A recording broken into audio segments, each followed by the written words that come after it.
नमस्कार, मैं अनुराग आप सबका स्वागत करता हूं आज के हैशटैग में। एक ऐसा प्रोग्राम जो आपको दिखाता है दिन भर की खास ट्रेंडिंग खबरें। जैसे जैसे 3 मई यानी लॉकडाउन के दूसरे दौर की अंतिम तारीख नजदीक आ रही है, लॉकडाउन के हटने या बढ़ने को लेकर अटकलें लगनी शुरू हो गई हैं। आज पीएम मोदी ने विभिन्न प्रदेशों के मुख्यमंत्रियों के साथ वीडियो वार्ता की। उन्होंने संकेत दिया कि रेड जोन इलाके में लॉकडाउन जारी रहेगा। कोरोना वायरस संकट और लॉकडाउन को लेकर प्रधानमंत्री नरेंद्र मोदी ने सोमवार को वीडियो कॉन्फ्रेंसिंग के जरिए राज्य के मुख्यमंत्रियों के साथ बातचीत की। सूत्रों के मुताबिक पीएम मोदी ने कहा कि लॉकडाउन खोलने को लेकर एक नीति तैयार करनी होगी। राज्य अपनी नीति तैयार करें कि कैसे रेड, ग्रीन और ऑरेंज जोन को खोलना है। बैठक के दौरान 9 राज्यों के मुख्यमंत्रियों ने अपने विचार प्रधानमंत्री के सामने रखे। इनमें से 4 मुख्यमंत्रियों ने लॉकडाउन को बढ़ाने का सुझाव दिया। बता दें कि कोरोना संक्रमण को फैलने से रोकने के लिए देश भर में लॉकडाउन लगाया गया। यह लॉकडाउन 3 मई तक जारी रहेगा। सूत्रों ने बताया कि पीएम मोदी ने मुख्यमंत्रियों के साथ बैठक में संकेत दिए हैं कि 3 मई के बाद निर्णय होगा। जो प्रदेश ज्यादा प्रभावित है वहां लॉकडाउन जारी रहेगा। जिन राज्यों में स्थिति ठीक है वहां जिलावार रियायत दी जाएगी। देश के मार्केट और शेयर बाजार बंद हैं और आर्थिक हलचल न के बराबर है। इसका सीधा असर देश की आर्थिक व्यवस्था पर पड़ रहा है। म्यूचुअल फंड्स कंपनीज की हालत भी नाजुक स्थिति में है। ऐसे में आरबीआई से एक बड़ी राहत का ऐलान आज चर्चा का विषय रहा। देश के अग्रणी mutual fund house Franklin Templeton India द्वारा 6 डेट फंड स्कीम बंद करने से उपजे संकट को दूर करने के लिए रिजर्व बैंक ऑफ इंडिया ने म्यूचुअल फंड के लिए 50,000 करोड़ रुपए की विशेष तरलता सुविधा की घोषणा की है। आरबीआई ने सोमवार को म्यूचुअल फंड्स के लिए एक विशेष ऋण योजना का ऐलान किया, जिसके तहत उन्हें 50,000 करोड़ रुपए का इसके तहत उन्हें 50,000 करोड़ रुपए का लोन उपलब्ध कराया जाएगा ताकि उद्योग में तरलता का संकट न खड़ा हो। आपको बता दें कि कोरोना वायरस महामारी के चलते यूनिट वापस लेने के दबाव और बॉन्ड बाजार में लिक्विडिटी की कमी का हवाला देकर फ्रैंकलिन टेम्पल्टन ने स्कीमें बंद कर दी।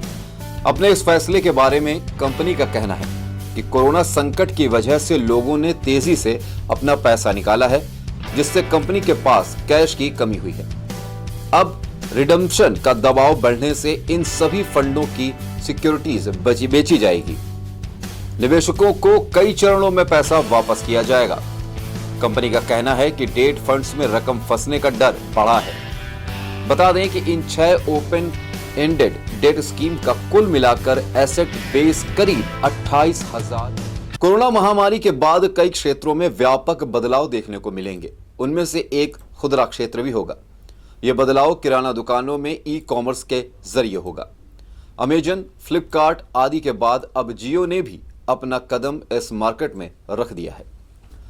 रिलायंस रिटेल का एक ई-कॉमर्स उद्यम जियो मार्ट मुंबई के आसपास के 3 इलाकों में लाइव हो गया है। भारत में कोरोना वायरस के चलते लॉकडाउन से जूझ रहे लोग अब व्हाट्सएप पर रिलायंस और फेसबुक के साथ हुई इस डील का फायदा उठा सकेंगे। आपको बता दें कि भारत में करीब 40 करोड़ व्हाट्सएप यूजर हैं, जो अब लॉकडाउन के बीच घर बैठे इस ऑनलाइन पोर्टल का फायदा उठा सकेंगे। पोर्टल की शुरुआत मुकेश अंबानी के उस लक्ष्य की दिशा में अगला कदम है, जिसके तहत वे डिजिटल प्लेटफॉर्म स्थापित करके अमेजन और फ्लिपकार्ट से मुकाबला करना चाहते हैं। बिजनेस एडवाइजरी फर्म केपीएमजी का कहना है कि भारत का ई-कॉमर्स बाजार अब साल 2027 तक $200 बिलियन का हो जाएगा। फेसबुक और जियो मार्ट के बीच हुई डील के मुताबिक लोकल वेंडर्स और छोटे किराना कारोबारी अब ऑनलाइन ग्रोसरी प्लेटफॉर्म जियो मार्ट पर रजिस्टर कर सकेंगे और उन्हें व्हाट्सएप के जरिए स्थानीय ग्राहकों को ऑर्डर मिल सकेंगे। यह लगभग उसी तरह से काम करेगा जैसे फिलहाल कई फूड डिलीवरी ऐप्स काम कर रहे हैं, जिसमें एक प्लेटफॉर्म पर कस्टमर मनचाहा खाना अपने पसंदीदा रेस्टोरेंट या ढाबों से मंगा लेते हैं। इस बात में कोई दो राय नहीं कि फेसबुक के स्वामित्व वाला व्हाट्सएप इस वक्त देश में इंटरनेट यूजर्स के लिए सबसे लोकप्रिय और सुविधाजनक मैसेजिंग ऐप है। फेसबुक और जियो मार्ट के बीच हुई डील के मुताबिक लोकल वेंडर्स और छोटे किराना कारोबारी अब ऑनलाइन ग्रोसरी प्लेटफॉर्म जियो मार्ट पर रजिस्टर कर सकेंगे और उन्हें व्हाट्सएप के जरिए स्थानीय ग्राहकों को ऑर्डर मिल सकेंगे। रमजान के पहले ही दिन कई जगहों पर लॉकडाउन का उल्लंघन किया गया, पर सबसे ज्यादा चर्चा में रहा सूरत का लिम्बेयात बाजार, जहां भारी भीड़ का नजारा हुआ। पुलिस प्रशासन को जैसे ही इस बात की खबर मिली, तुरंत सारी छूट रद्द कर दी गई।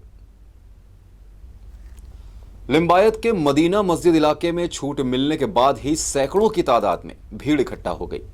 रमजान के पहले दिन इलाके में इतने लोगों की भीड़ इकट्ठा होने का वीडियो पुलिस आयुक्त तक पहुंचा, जिसके बाद दी गई सारी छूट खत्म कर दी गई।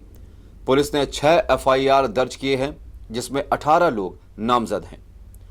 पुलिस द्वारा मिली जानकारी के अनुसार उन्हें जब वीडियो मिला तब उन्होंने इलाके में गश्त बढ़ाई और लोगों की वीडियो के आधार पर पहचान की।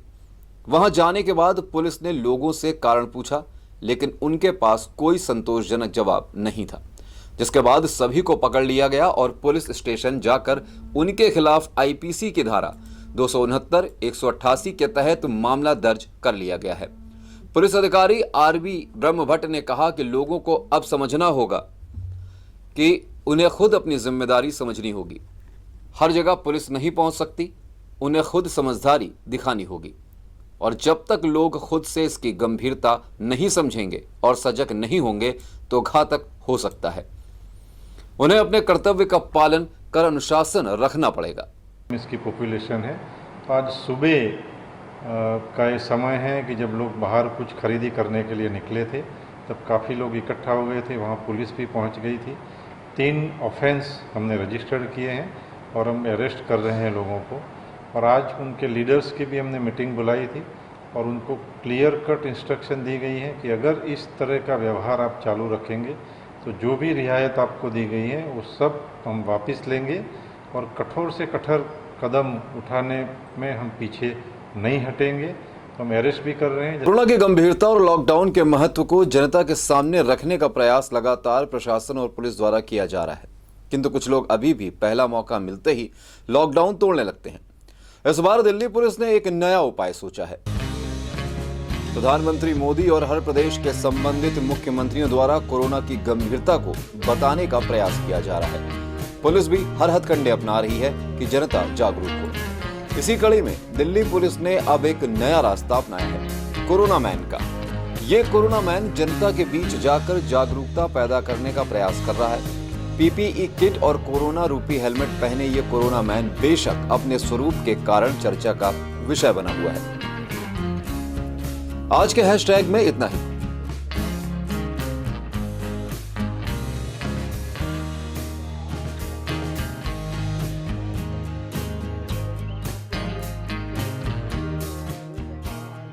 द्वारका जिला पुलिस ने ये 4 वॉलंटियर्स को लिया है और कुछ हेलमेट्स हैं जिनको हमने मॉडिफाई कराया और उनको कोरोना का एक प्रतिरूप दिया है और उन हेलमेट्स को पहन के हमने सड़कों पर इनको उतारा है।